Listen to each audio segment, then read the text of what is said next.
Ladies, what insecurities do you often see in men that women couldn't care less about? Hard one to put into words, but doing anything that isn't masculine. Like I took my boyfriend to Lush with me once and he was too nervous to show interest in things because apparently self-care makes you look gay. I could tell he wanted to try this face wash though, so I bought it next time I went and left it in his shower. Never seen him smile so hard in my life. He's definitely come out of his shell more since we got together, but I can tell that there's still that "what if this makes me a pussy" voice in his head. Your height. I don't care unless you're below my shoulders. If you complain about how you can't get girls due to your height, that's fine. But doing it every day to the girl you actually like to gain some sort of sympathy will deplete any chances you had in the first place. Please, be confident.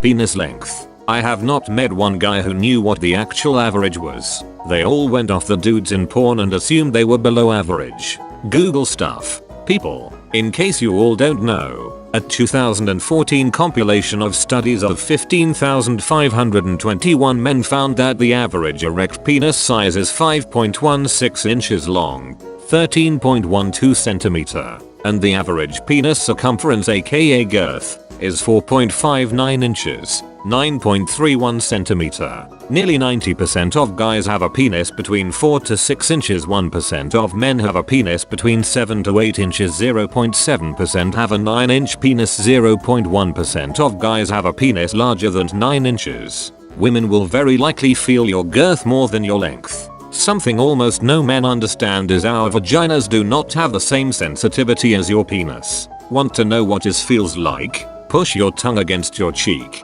or your finger. Do you notice that the inside of your cheek experiences pressure but isn't sensitive to your actual touch? That is what it feels like. The most sensitive part is the opening and your girth affects that. On that point, the shape of your dick and the position you're in determined if you hit any of our sensitive, pleasurable areas. You can't change your dick without surgery, but you can change your position. Fingers are usually better, anyways. And if the girl likes the feeling of being filled up, put her in a position that shortens her vagina, on her back with her legs pushed back, or on her side with her knees to her chest. And for the love of God, please understand that slamming your dick into us and bottoming out hurts like hell. We'd rather you not. It's much better to be smaller than to be too big. I'm a gay dude if it counts. It seems like straight guys care way more about being as buff as possible, with many of them taking it to the point where it's not even attractive and going to the gym takes over their lives. I'm perfectly content with a guy who's simply casually in shape and exercises whenever. No six packs or biceps bigger than their heads necessary.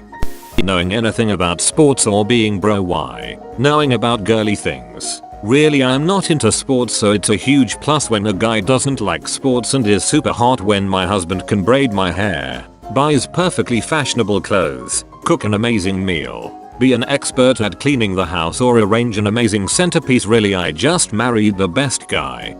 My boyfriend is self-conscious of his hairline, his teeth, and his height. None of these things have ever bothered me. We all have insecurities. He sees mine, my acne, my bumpy nose, and still loves me. I wouldn't love him if I didn't love all of him. I'm into really skinny guys, and the majority of guys I've been with have made comments about hating their bodies and how skinny they are. I've never really understood because I think they look great, but I guess there is a stereotype of guys being big and buff and stuff. Lack of sexual experience. As long as you're kind, eager, and willing to learn, you're already doing better in bed than a dude who thinks he has it all figured out and doesn't bother to listen to his partner and assumes he already knows what you'll like. The need to be really muscly, or the obsession with growing lots of facial hair. Not being able to grow a beard, mustache. Honestly, who cares? But I've known so many guys that feel insecure because they are not hairy enough. I've noticed that multiple guys I have dated will flex their biceps when I grab hold of their arm on a walk, or suck in their tummy, like, it's not super important. I like muscles as much as the next girl, but dad bods are a-okay in my book too. Maybe buried, but I've noticed a lot of guys are self-conscious about moaning during sex. Honestly, it turns me on a lot more to know that you're enjoying it just as much as me. Their salaries being lower than mine, I honestly couldn't care less as long as you are working.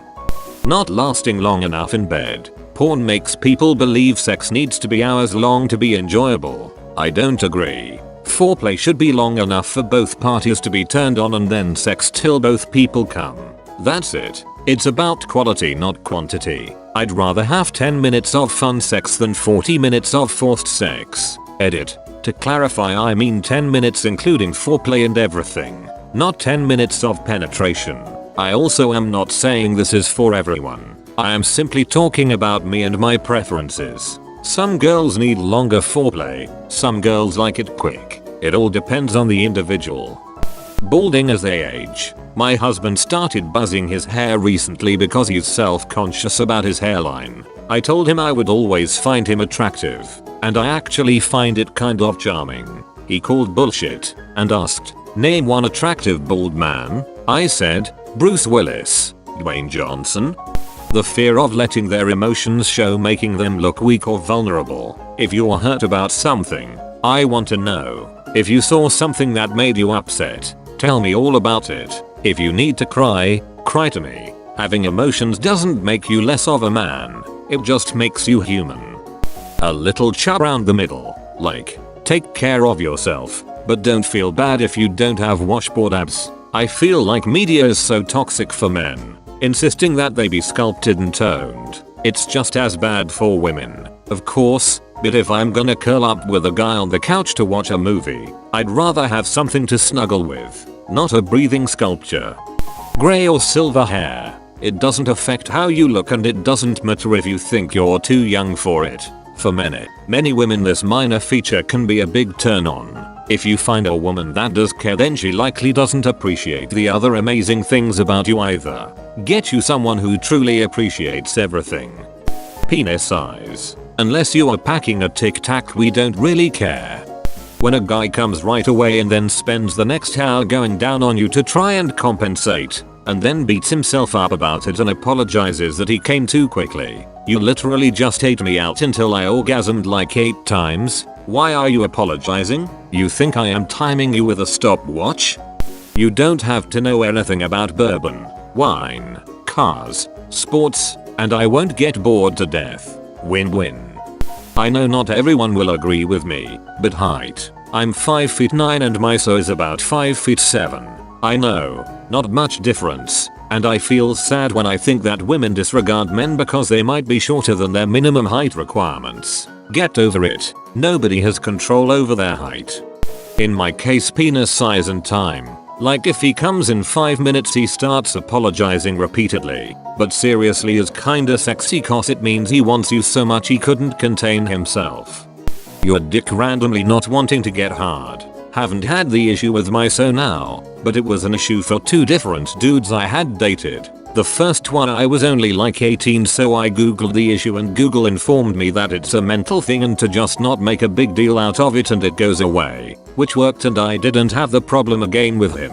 The second dude was more experienced and was shocked when it happened and like freaked the fuck out and started apologizing profusely. I followed my teachings and proceeded to ignore him and told him he has more than a dick and I genuinely did not care if he couldn't fuck me at that moment. My sex drive was much higher, so that was a high fear for him.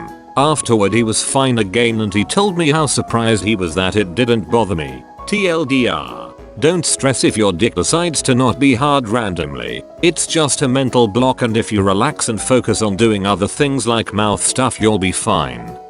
Being the tough guy and letting other men disrespect you. You don't have to prove anything to anyone. If an asshole just cut you off in traffic or insulted you another way, you can let it go and no one will think less of you. I've seen way too many men escalate idiotic conflicts because they don't want to seem like wimps. We don't care if someone calls you a FG and you don't stand up for yourself. Really, I will always respect a man that walks away from violence than a guy that fights back.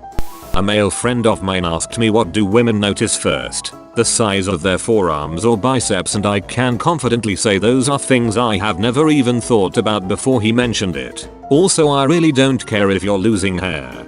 Balding hair. I couldn't care less. Penis size. It's how you use it. Making women come. There may be other women who disagree, but I had a handful of really lovely encounters that never led to me coming. I just enjoyed sharing closeness at the time, and an orgasm is such a mental thing for me. It may or may not happen, but I enjoy cuddling and bonding and pleasing my partner. I don't have to orgasm every time I have sex. Sometimes I just want to be close to someone and please them.